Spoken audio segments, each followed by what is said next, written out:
Bien le bonjour tout le monde et bienvenue dans cette nouvelle vidéo. On va aborder le sujet des fonctions. Pour commencer, on va se demander qu'est-ce que c'est une fonction. C'est très simple, c'est un morceau de code qui est réutilisable.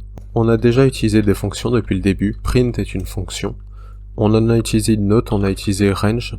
Range, ça permet d'avoir un intervalle, enfin d'obtenir un intervalle. Par exemple, quand on fait range, on obtient un intervalle. La fonction range prend des arguments. Le premier argument, c'est le début de l'intervalle, le deuxième argument, la fin de l'intervalle, et il est possible de mettre un troisième argument pour le pas, mais c'est pas obligatoire. Les arguments sont pas toujours obligatoires. Donc ça, premier argument, deuxième argument. En Python, lorsqu'on regroupe plusieurs fonctions, on appelle ça un module. Donc un module, c'est une collection de fonctions en fait. Et si on a une collection de modules, ça s'appelle un package. Le gestionnaire de paquets de Python s'appelle pip. Par défaut, il n'est pas installé sur Ubuntu, donc on va l'installer. Python 3-pip, le paquet. Et ne pas oublier de lancer la commande en sudo. Et ensuite, on fait pip3 install pour installer un paquet. Et on va installer PyInstaller. PyInstaller, c'est pour pouvoir faire des exécutables à partir de nos fichiers Python, à partir de nos scripts, et on l'utilisera à la fin de la vidéo. Et là, il nous dit bien qu'il a réussi à l'installer avec succès. Mais avant de faire un exécutable de notre script, on va écrire un script, et dans cette vidéo, on va parler des fonctions. On va écrire notre première fonction. Pour définir une fonction, il faut utiliser le mot-clé def, ensuite le nom de la fonction. On va par exemple l'appeler ma fonction. On peut également dans le nom de la fonction mettre des underscores, comme ça par exemple. On va dire qu'elle prend un argument, le nom, et ce qu'elle fera, elle va print un hello, suivi du nom.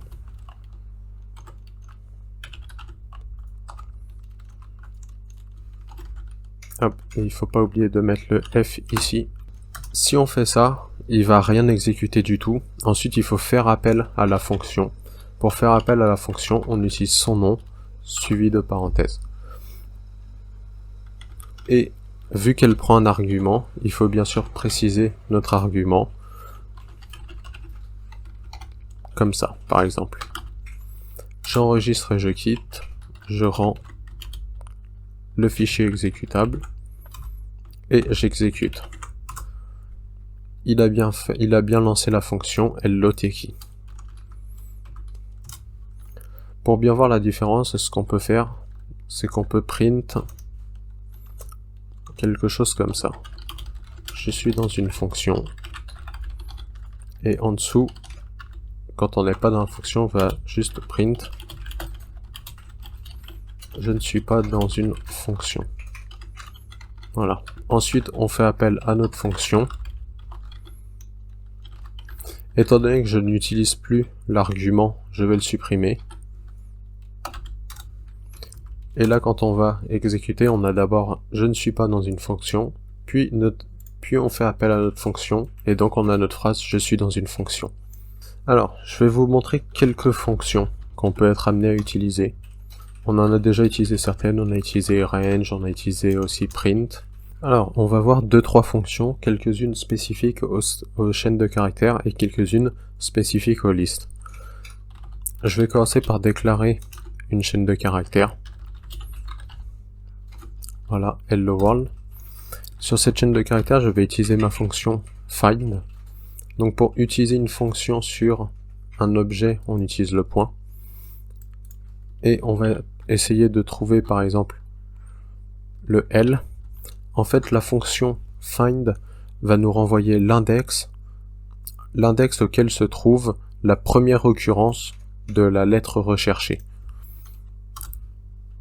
Donc là, il nous dit bien à l'index 2, 0, 1, 2. On est bien à l'index 2 qu'il y a le premier L.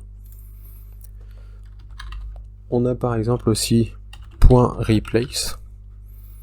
Alors, quand on veut voir des fonctions, ce que je fais souvent, c'est que je recherche en fait Python, str et replace.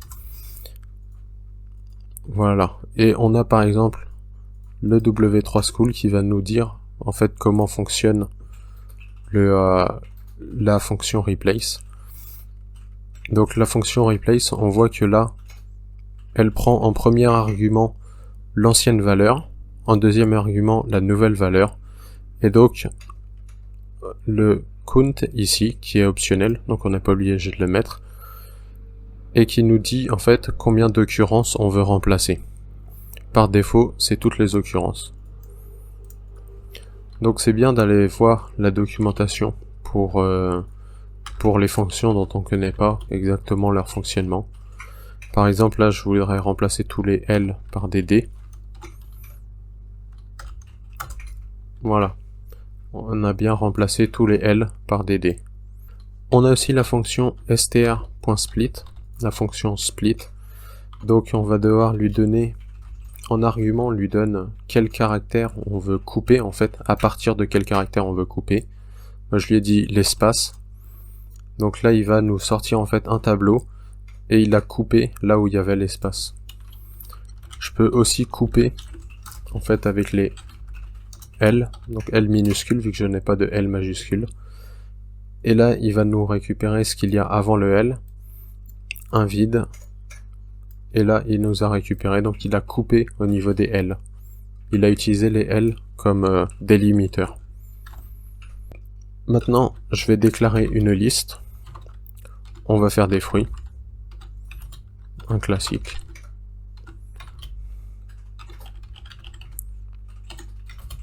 Et banane, évidemment. Voilà. Alors, la première fonction, c'est .append. C'est pour ajouter un élément à la fin de la liste. Par exemple, goyave. Et là, si on regarde notre liste, on a bien goyave qui a été ajouté à la fin. Donc append ajoute à la fin. Ensuite, on peut renverser. Donc la mettre en sens inverse, il va tout simplement la retourner. Et donc notre goyave qui est à la fin va se retrouver au tout début. Voilà, il a inversé, dans le sens inverse. Ce qui peut être pratique. Et un dernier, on peut insérer. Donc pour l'insération, là on peut choisir à l'index, par exemple à l'index 2, je veux insérer l'élément noix. Et si on regarde notre liste, j'ai oublié de fermer, à l'index 2, il a rajouté noix. Donc tout ce qui était après l'index 2, ça a été décalé. Voilà pour les fonctions, c'est tout simple. Enfin pour les quelques fonctions que je voulais vous montrer. C'est des fonctions qu'on utilise assez souvent. On va reprendre notre fichier fonction et maintenant on va voir comment en fait importer des modules. Ça se fait avec le mot-clé import. Et on va importer le module RE qui sert à faire des expressions régulières.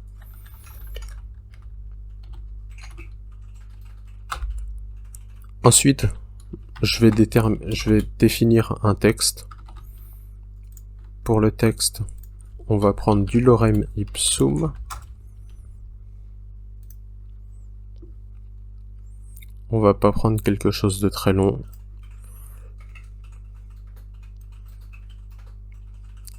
Hop là. On va juste prendre ça. Oups.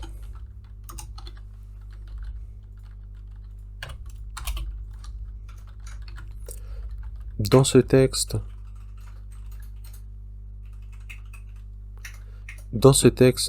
je vais m'amuser à mettre des adresses email.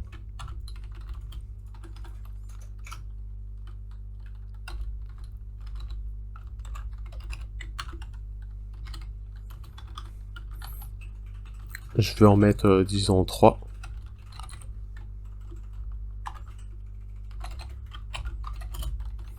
Voilà. Je vais aussi placer des URL. Oups. .google.fr par exemple.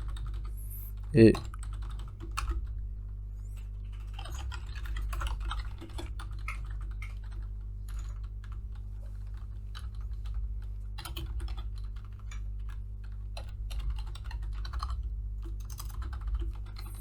Voilà, j'ai placé également 2 URL. Les expressions régulières, par exemple, ça va pouvoir se présenter comme ça. En faisant ça, en fait, on cherche tous les chiffres de 0 à 9. Donc l'expression régulière, c'est une syntaxe pour rechercher en fait des patterns dans un texte. Alors pour voir la liste des patterns des expressions régulières qui existent, on peut taper Python regex. Regex c'est l'anglais pour regular expression. Et en fait on va très vite trouver toutes les petites particularités, tous les patterns qu'on peut utiliser. On a ici en fait tout ce qu'il faut. Par exemple, le anti/a qui va seulement être pour le début d'une chaîne de caractères. Anti/b pour tout ce qui est vide, comme un espace. Anti/h majuscule va être pour n'importe quel caractère, qui n'est pas un espace. Donc voilà, on a pas mal de codes, on va dire comme ça, qui vont nous permettre de rechercher plus rapidement. On va commencer par définir une variable qui va contenir notre expression régulière. Pour ça, on va utiliser la fonction compile du module RE. Cette fonction compile, on va lui donner donc notre expression régulière.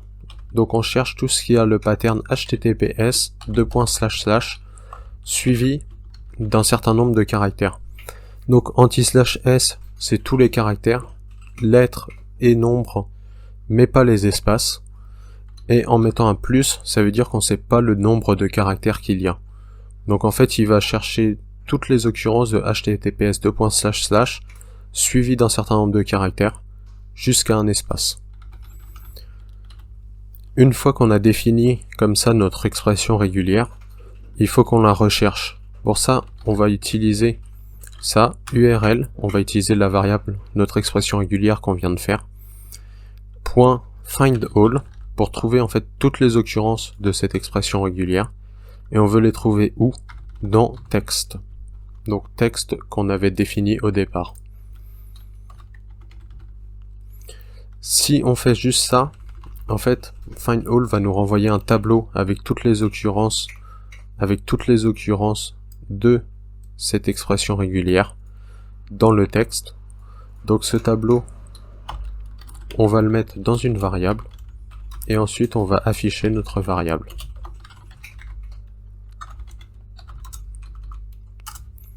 Et on obtient bien nos 2 URL sans aucun souci, juste les 2 URL. On va faire pareil mais pour les adresses mail. Donc on recrée notre variable, on utilise la fonction compile. Une adresse mail, ça se présente sous la forme d'un certain nombre de caractères suivi d'un arrobase, puis de nouveau un certain nombre de caractères.